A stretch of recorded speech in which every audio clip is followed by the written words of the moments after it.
Hi, and welcome to my presentation on ideology and language change in Esperanto. For those who don't know, Esperanto is a constructed language created by Dr. L.L. Zamenhof, a Polish-Jewish eye doctor in 1887, and it was intended to act as the universal second language of the world, also known as an international auxiliary language. Now, Esperanto is, in my view, the most successful conlang of all time, and here's why. Today, Esperanto is spoken by a community of about 2 million people worldwide, about 2,000 of which are native speakers. There are also yearly international conventions for the language, literature and music in the language, and even an official flag and anthem. I have three main research questions. First, have there been any phonological, morphological, or lexical changes in Esperanto since its inception? If so, what are they, and how might they be associated with any demographic or ideological changes in the community? Now, my line of thinking here was that borrowings from significantly large natural language communities, like English, for example, would drive this kind of change. And also, changes in Western culture could also be a force for change in Esperanto, simply because in my experience, most Esperantists who I've interacted with are also Westerners. Second, how is the ideology of the creator, Dr. Zamenhof, manifested in the features of Esperanto? I'd imagine that this has something to do with the regular grammar of the language, a lack of standard pronunciation, and other features. And third, how did the time period and culture in which Zamenhof lived influence Esperanto? What biases would he have had? And this question was inspired by the criticisms of Eurocentrism and sexism that I've heard regarding the language.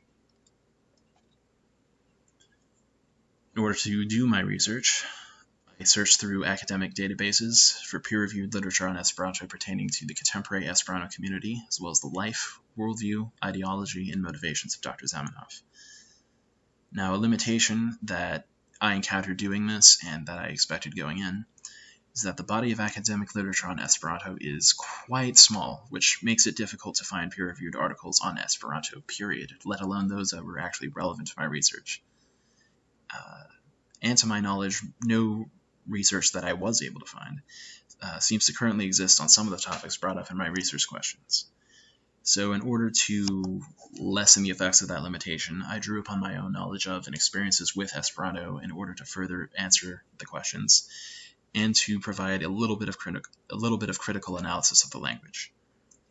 Now, another limitation here is that some of this evidence could be considered at least somewhat anecdotal, but there's not really much I can do about that. There's simply a need for further research on Esperanto in general.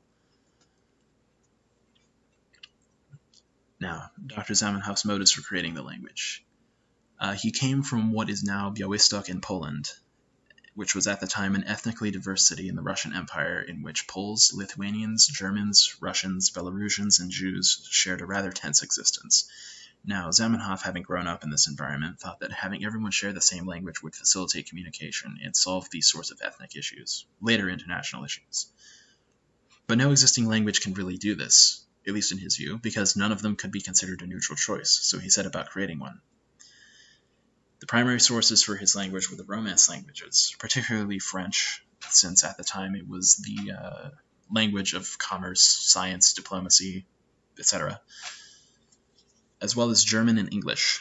There are also some Slavic and other influences that are evident in the language, particularly from Greek. Now,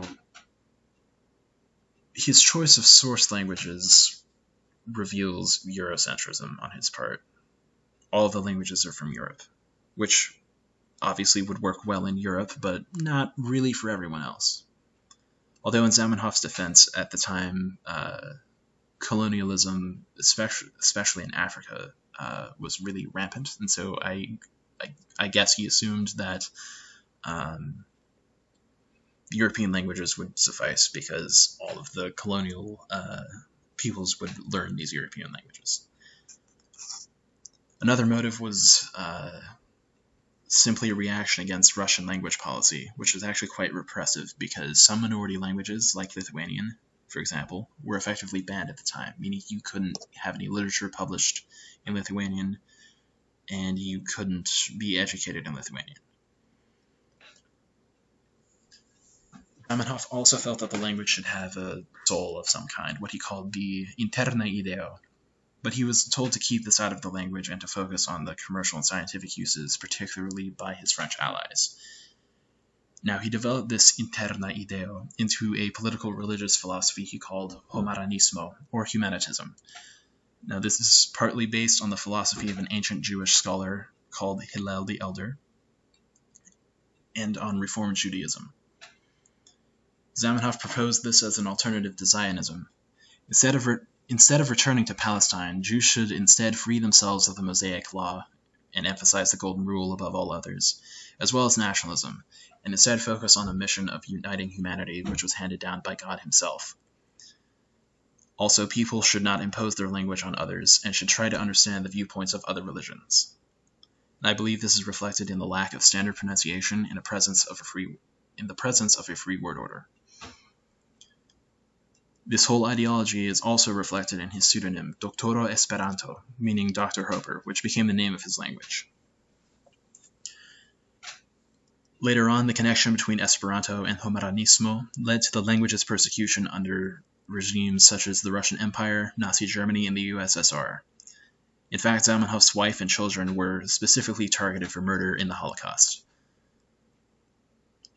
And even at the time that Zamenhof was pushing this ideology, not many people seem to have adopted the religious component, though they did adopt the political component.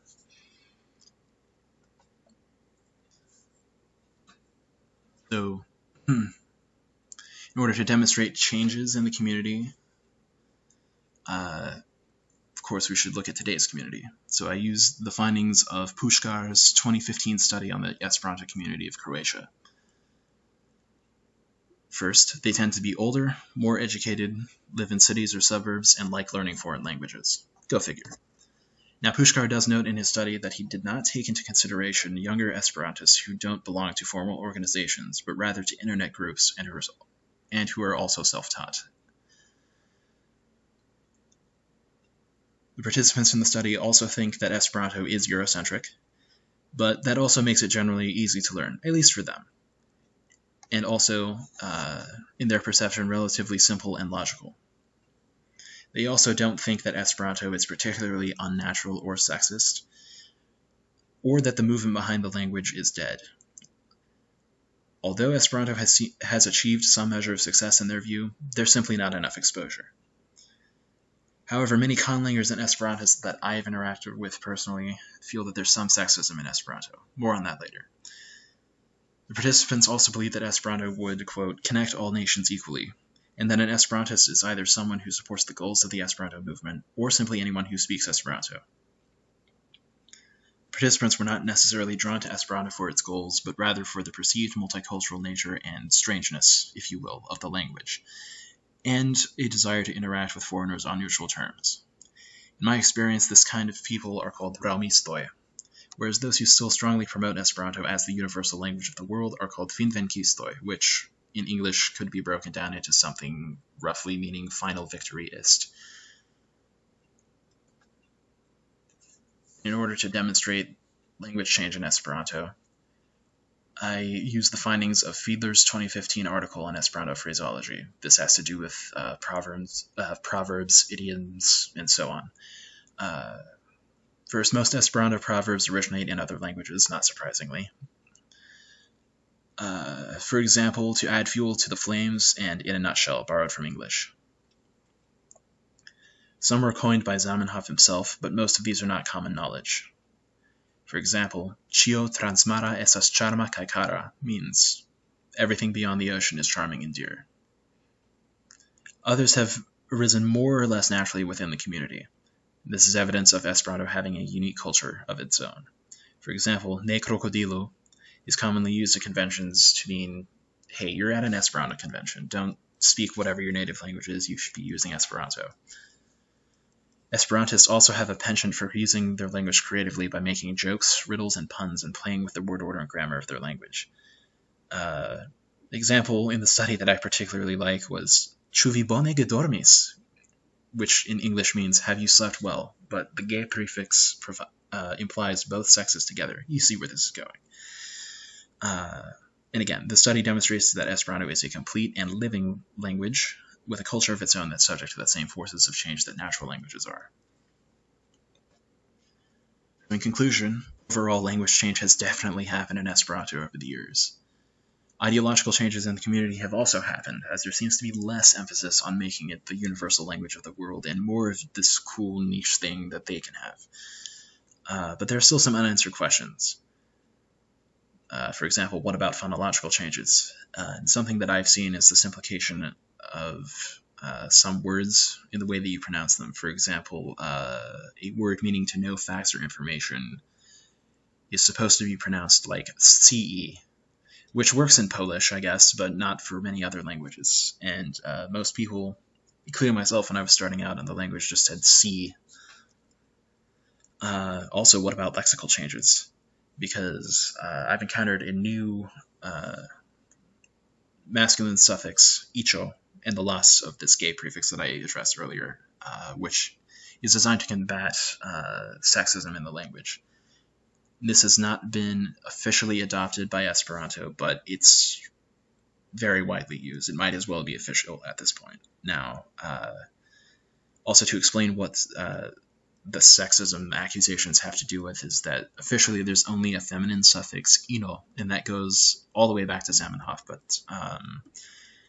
the thing with that is this, that the default forms of nouns also are used to refer to men, and you're talking about women as if they're a variant of men, which for a constructed language is just kind of weird. So to give an example, the word for parent is patro, but it's also used for father, and mother is patrino. If you wanted to say my parents, you would say mia ge patroi. Now, what I usually encounter is they'll say father is patricio, mother is patrino, and if you want to say my parents, you just say mia patroi. There's no ge. And also, what about recent borrowings? Because I've encountered hashio, meaning chopstick from Japanese.